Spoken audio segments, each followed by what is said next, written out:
Welcome back, everyone, to the next session this afternoon. It's given my great pleasure to introduce our speakers for talking about the Sloane Lab, Julian Nyland and Andreas Valdikis.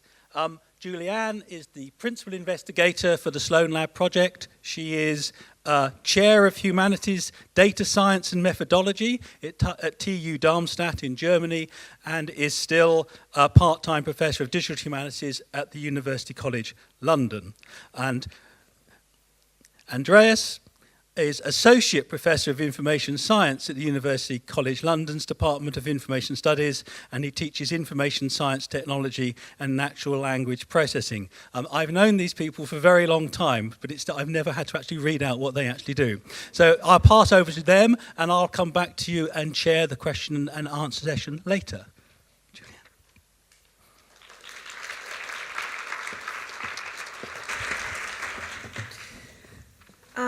Okay, so thank you to the Tank Directorate and to everybody here for giving us the opportunity to speak to you today. And we're going to tell you about Sloane Lab, which was one of 5 so-called discovery projects who all set out to investigate how cultural heritage and the material that describes it could be interconnected with digital platforms. And in the Sloane Lab, we explored this specifically through the collection of Sir Hans Sloane. And this collection was brought together by Sloane via a vast network of traders, donors, and enslaved individuals from the 1680s onwards. And everything we're going to tell you about today couldn't have been achieved without the amazing team that we were really honoured to have working on the project in the UCL, the British Museum and the Natural History Museum. So as I say, the work that Andreas and I present to you is on behalf of the team as you see them here. So why Sloane? Why examine or why think through the technology that can assist in a national collection through the lens of Sloane? Well, we selected this collection for a number of reasons, beginning with how, before the work of Sloane Lab was undertaken, though the collection had been very extensively researched, it was very difficult to ask questions across the collection as a whole and to also ask those questions with digital methods. So why might this matter? Well, for many reasons. One of them that I'm going to point out now is that by being able to digitally reunify the Sloane collection, we can better support research into the legacies of transatlantic enslavement, empire and colonialism, and heritage collections, legacies that must be directly addressed by collection-based institutions holding those collections. So if that's one reason why we wanted to do the work, the next question is why was it difficult to ask questions across the collection as a whole? And that is because the Sloane collection is now held in a number of institutions, chiefly the British Museum, the Natural History Museum and the British Library. And within those institutions, the information that describes the collection is catalogued in more than 5 different digital systems. Sorry, what am I doing with my... Yes. So they're catalogued in more than 5 different systems, which of course all meet the expertise and the situatedness of those particular institutions. And it wasn't only about the present-day digital data, it was also that the collection itself had been catalogued in a number of manuscript volumes from the 1680s onwards, and then in the 2 centuries that followed the writing of the catalogues, they were further annotated by curators in the British Museum as it was then. So the information that we have that describes this collection goes back to the 1680s, and all of it is important for understanding the history of the collections and the objects that it contains. And for this reason, this was why it was such a difficult but also such a potentially important and complex project. Now, in the time slot that I have today, I don't think I can even begin to scratch the surface of everything that we did. So we're going to pick three particular focus areas, and they are participatory, collections-based, and technical. And we're going to tell you a little bit about what we did and the kinds of findings that came out of these. So turning first to the participatory work of the project, Sloane financed his collecting over time through means that included his gains from transatlantic slavery, including investments in private companies such as the Royal African Company, and from profits from plantations in Jamaica, originally inherited by his wife Elizabeth Rose, and worked by the forced labour of enslaved people. The participatory work of the project started from an acknowledgement of this highly problematic aspect of the collection, and we sought to collaborate with a broad range of interested and expert communities, some of whom have connections to the source communities from whom objects and knowledge would have been extracted. By collaborating with a wide range of interested and expert communities, we sought to understand the questions that individuals and communities wanted to ask of the Sloane collection and potentially of a digital national collection infrastructure.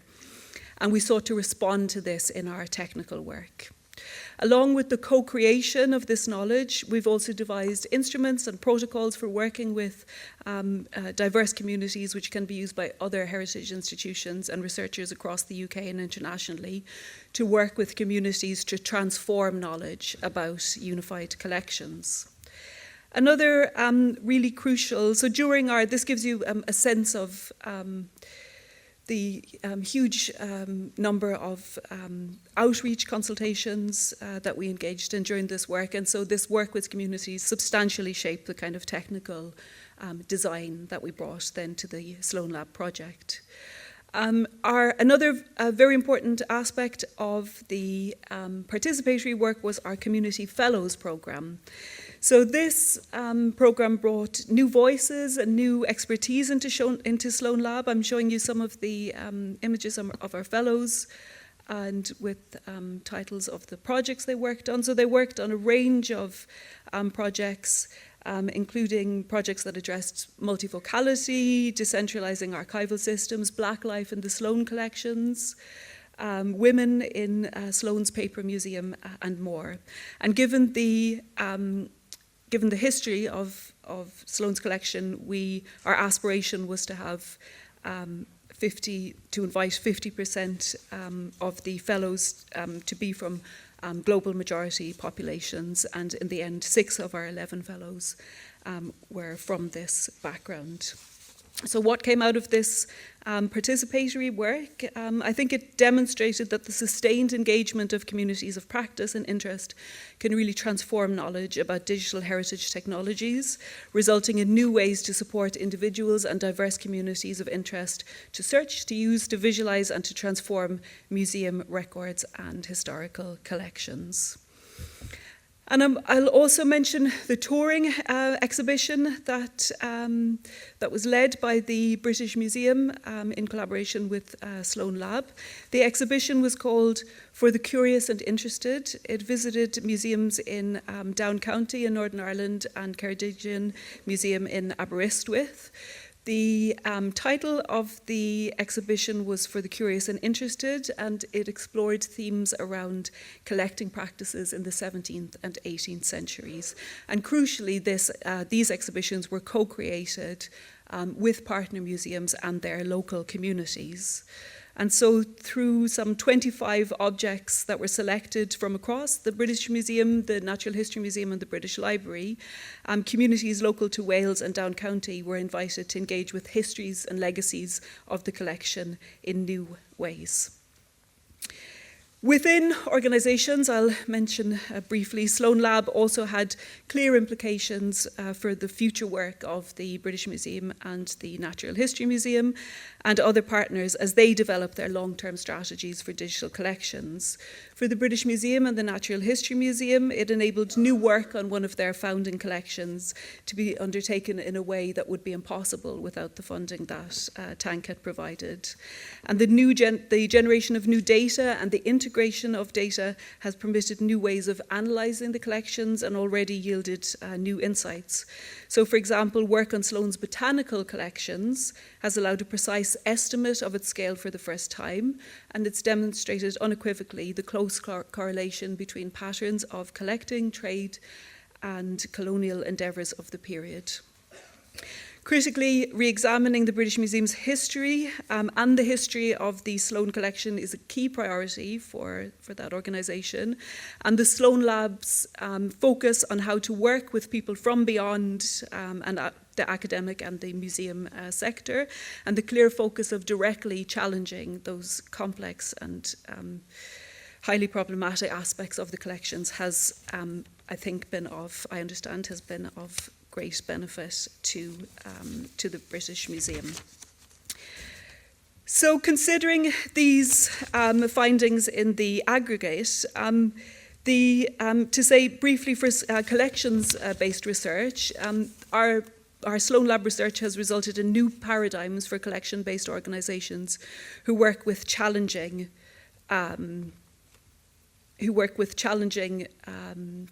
histories and shown ways of opening new partnerships and new conversations. Considering the Sloane Lab findings in the aggregate, not only has Sloane Lab opened unprecedented access to the data of Sloane Lab, but it's really shown that diverse communities of interest and expert communities have a really important place in this work. And these conversations, of course, historians, archivists, curators, digital humanists must be there, but it's imperative to open up these collections, and we see the transformative results, including changes to the display in the Enlightenment galleries, so where a huge amount of Sloane's material is held.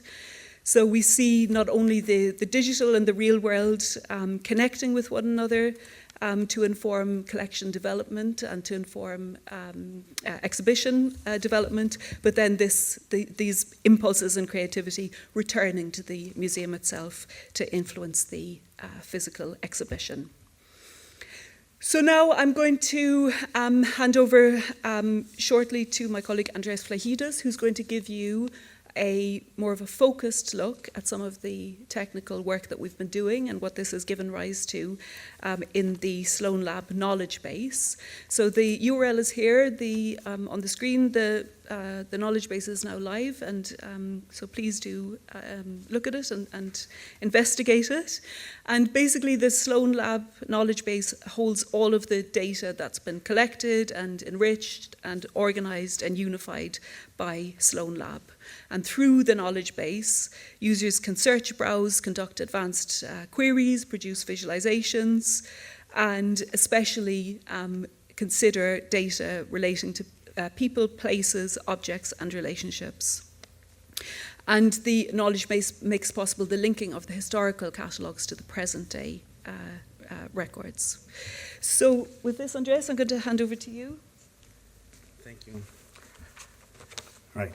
Thank you, Julian. Thank you for the introduction to the project and for covering all those important areas around participatory design and the collections. I'm going to move into presenting some of the insights from the technical area without going into much detail, although there is too much work that has been done throughout those 3 years. I'm starting by looking into the area of data mobilization, because every project that commences in this kind of field that needs to respect somehow, what is happening out there, needs to some extent understand the data and the data available to the project. Now, by starting this specific kind of endeavor, we looked at what it is available to us. Now, the project, motivated by linking past with present, looking back to build future connections. What we have basically in our screen here, what we see is the very core of the actual collections there. So we have collections coming from contemporary databases. We have the collections from the Natural History Museum, the British Library, and the British Museum. Clearly, we also have collections, or basically datasets, that they are relating to the historical kind of manuscript catalogues. To quote here Cornelius Castoriadis, institutions are crystallizations of previous imaginary significations of the society. Clearly, these kind of imaginary crystallizations, they allow us to build this kind of understandings, these meanings and symbols that can drive somehow our understandings and our aggregations. This is where we started from. We had some very specific goals when we started because we are looking to build an aggregator. So clearly, the main goal was to aggregate multiple records. That was something that it was not clearly innovative. We have seen projects doing this in the past. We did have a stable place, if you want to start looking at this problem. And clearly to develop a more of a common data model where we aggregate things together, where we basically allow this unification to happen. And during this form of integration, what we managed to deliver, it is a knowledge base. These issues were already known to us to a certain degree. Clearly, what was there to be found and to be explored further is that during this process, we needed to maintain interoperability. We needed to clearly respect the standards and find a way to ensure this. Fair data has been already mentioned in other projects, so also paying much attention to that, but as well as enabling multivocality. We'll come to multivocality in a little while when I'm going to discuss about the data model. Now, starting from the data collection, if you want, from what is available to us, it is a multidisciplinary project. We do have the technical experts to look at the data sets, but also have the humanists, people working with the collection. The immediate kind of question is what is available to us? And that was not a very easy to answer question. That was something that, to my surprise, was not a straightforward answer to this question. Clearly because this is a huge, dispersed, and fragmented to some extent data environment. In order to build our understanding, we had to come with a systematic way of understanding that environment. So basically, we wanted to figure out what resources are available to us, how relevant those resources are to the project, and how we should prioritize these potential resources for ingestion to our knowledge base. So it was all about the awareness, the filtering, and prioritization of data sets and resources available to us. Therefore, we went towards a more systematic approach to try to understand that data environment, which we named the Sloane Lab Data Atlas. So we developed this kind of methodological approach, if you want, to understand this complex environment. It is not extremely clear because it is, and it shouldn't, matter at this point, because basically what you see, it is the metaphor of the data atlas. It is a geographical kind of metaphor here, mainly because we try to organize and understand the material available to us on those kind of geographical continents. You see them in different colors. So in the top left corner, what we have is the collection coming from the British, I would thought that is the British Library. On the top right-hand side is British Museum. At the very center, what you see is all the data resources available from the Natural Art History Museum. These are the three main institutions contributing to our projects. But together with that, we do have other players, other data sets, very relevant. And these were related to projects such as the Enlightenment architectures, the Royal Society, the Sloane Lab letters, etc. So one way of organizing the material was to understand them in terms of their institution or the origin. What also you might be able to a certain degree within all these boxes and colors is that listing the resources is one thing. understanding what the availability and what the level of digitization of these resources is another most important kind of aspect, because we wanted to figure out where these resources are available, if they are available, if they are digitized, and how we can get access to them. And believe me, that was take a lot of time, basically, because it is only a very few people that they can have the sense of the scope or the breadth and extent of this collection. And also it is, again, a matter of definition. What do we mean by digitization? Are these data sets imaged? Are there OCR, then HTR? Are they TI, meaning they've been transcribed up to a very structural level? All these elements were quite important to capture, so to understand the collection. This is, again, sorry, it's not very clear. I'm not quite sure why this happened, but this is the very final understanding of all the historical manuscripts that are available today.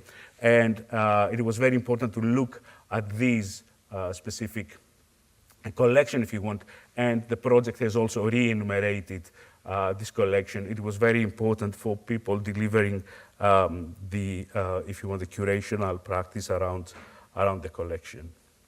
So that was the starting point. And since we have the data, let's start by mobilizing. Again, I'm not going to go to massive detail. Here on your screen, you see a few fragments. Mobilizing this data, transcribing this data was extremely challenging in many respects. So one of the most representative examples with the data that we've worked was the Historia Plantarum. That is an inventory to the Sloane Herbarium that's available in the Natural History Museum. Basically, we wanted to digitize, mobilize this, and create a digital version of this historical inventory. There is no other way to go and check things into the herbarium other than this personal copy of Sloane, of the Historia Plantarum. What you have in that specific material is you have printed text, but you have printed text which is in Gothic and normal script, because that distinguishes the common names with the Latin names. You have English and Latin together, and again, you have kind of connected strings here that they represent different authorities about these plant names that they have to be broken down. And most importantly, you also have the references to the herbarium in a handwritten format. And these references are only seen on the margins of the pages, and the link between the plant name and the actual herbarium entry is simply because they are seen side by side on this page. Yeah, so it was the location basically on the page that created the link than anything else. And that brought another kind of level of challenges that I'm not going to discuss here, but this is just to highlight some of the issues when it comes to mobilize this data. Accuracy is very important, because when we are looking at those references to the herbarium, these kind of inventory values, they are numerical, and you have to have them 100% accurate. Otherwise, the whole thing is rendered, useless in a sense, because you're going to a wrong folio or to a wrong page. So we have devised semi-automated ways to mobilize this data, and then we had also created machine learning models that have helped us, to speed up the process on the mobilization. And we have presented all that in very much detail in other kind of presentations and in papers, etc. So please, if you want to find more, stay in contact. Now, once that mobilized data has happened, the next thing clearly is to connect and unify. And we have a collection of items. So instantly you think, okay, we will integrate, we will aggregate things on the definition of an object.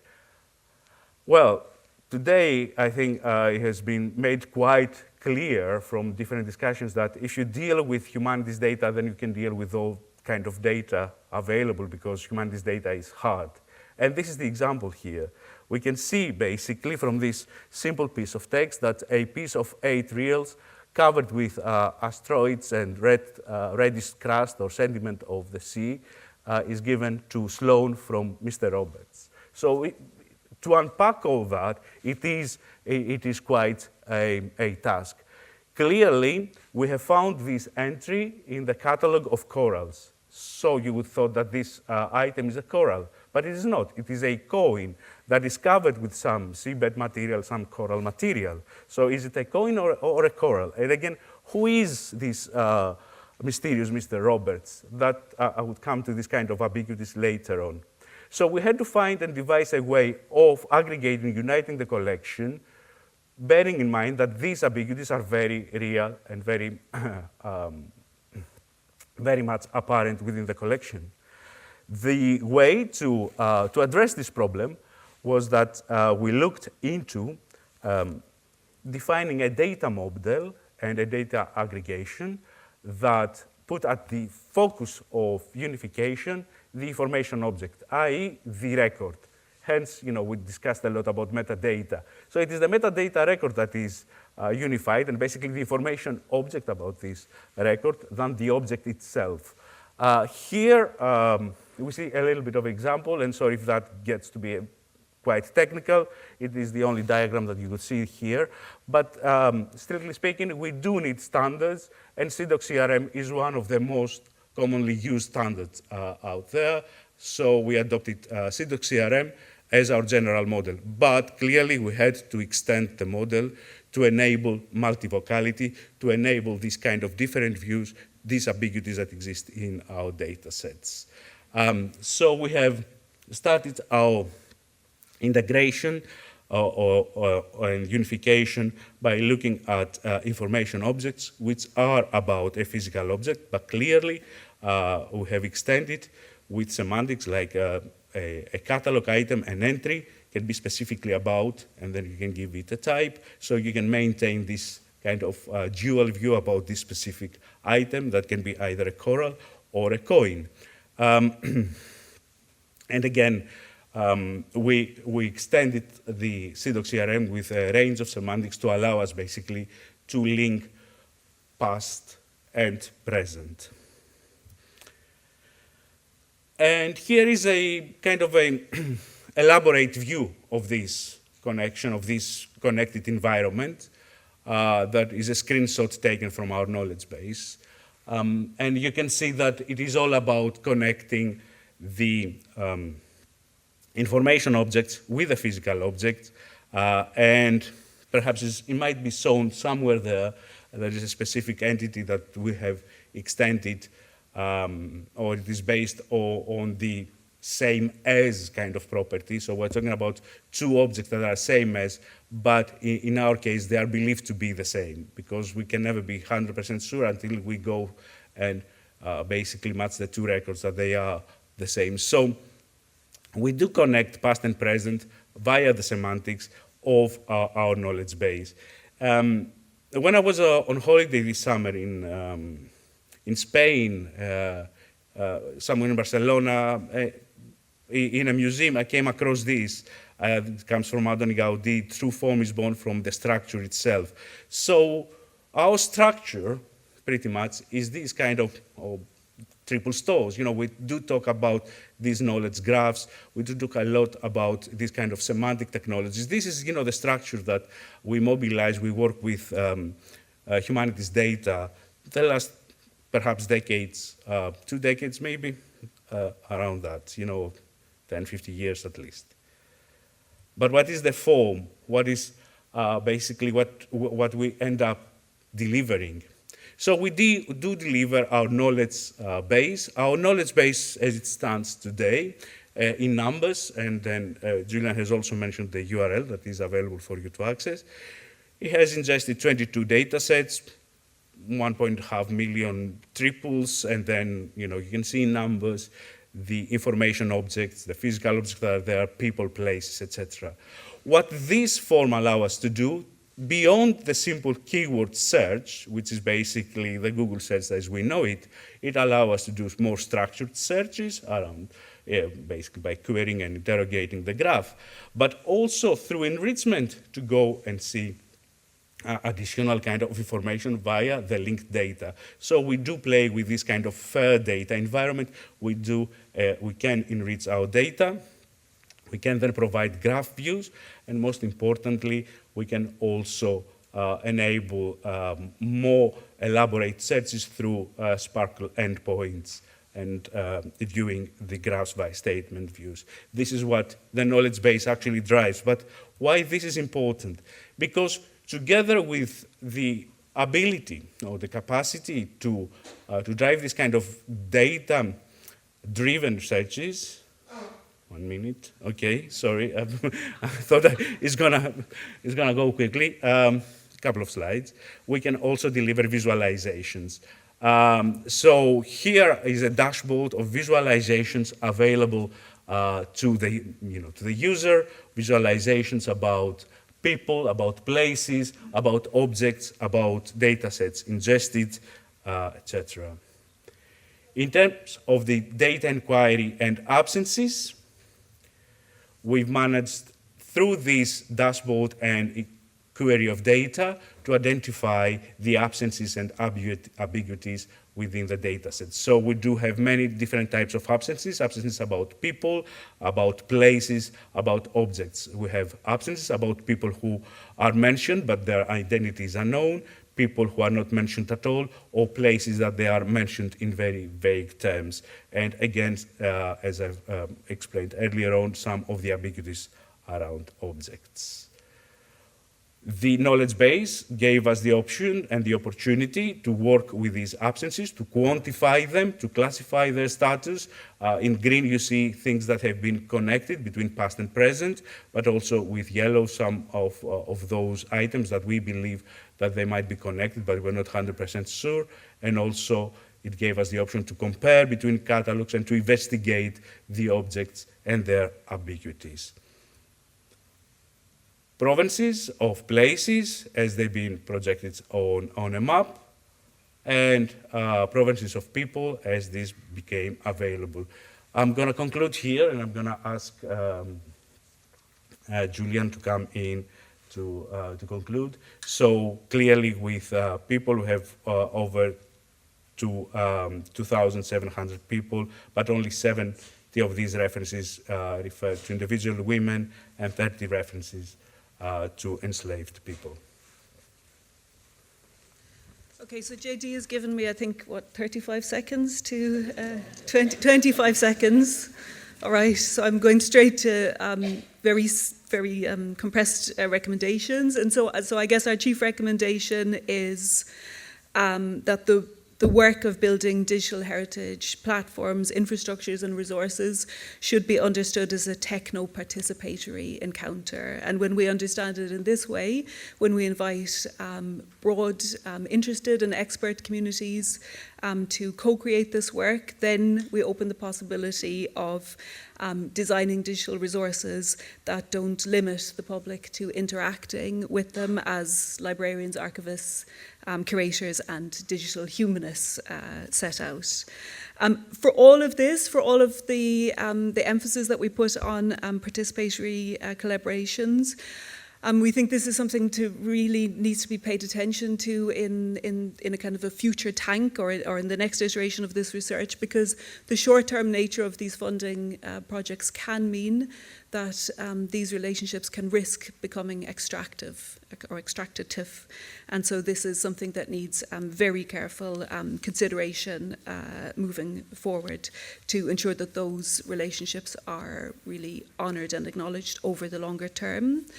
In relation to a number of aspects of the work that we did, so the community fellows and the technical work, they were they all worked wonderfully, but what we didn't see was the huge amount of invisible time and labour that underpinned them, and this needs attention too. And then very finally, to say we did an incredible, so we sought to put more critical understandings of the origin and development of museum collections at the centre of the project. Through the knowledge base, we did great work towards that. Were we to have had 5 years, we could have moved from that mobilisation of data into much deeper analysis. And then finally, as JD said at the very beginning, all of us know each other and have been lucky enough to work with one another for a number of years, and it seems like having those relationships between universities, collections, organisations and participatory communities, having them in place and nurturing them means that when there is the next round of efforts towards a digital national collection, that we can be best placed to respond, but they must all, those relationships and contacts, it's crucial that there's ways found to nurture and to maintain them in the times in between. So thank you very much for your attention.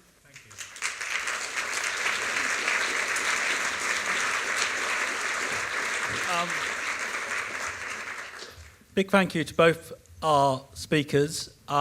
Rebecca says we can have 2 quick questions. There's space for 2 quick questions. Is there a quick question online?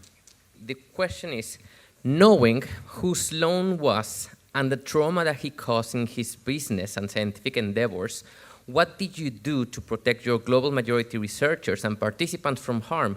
What care is put in place for global majority professionals to use your data sets, particularly when coming into contact with scientific racism and derogatory images and language?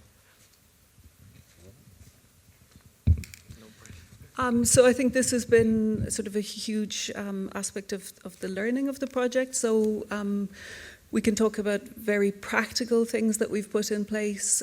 For example, there's clear warnings on the landing page of the knowledge base to inform people that there is content that is violent and racist. And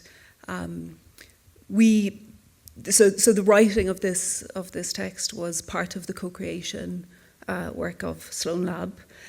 So that's an example of something very practical, but I think what has been impressed on all of us so strongly is also the necessity of continuous reflection and continuous asking of ourselves, what can we do better next time? And so not seeing this as a fixed and defined process, but something that I think is ongoing and is continuously taken forward, because this work that we've been doing, I think at the intersection of digital heritage and co-creation with communities, it's really at the forefront. So yeah, it's both clear actions, but also that commitment to reflecting. So thank you again both to our speakers. Big round of applause to our speakers, please.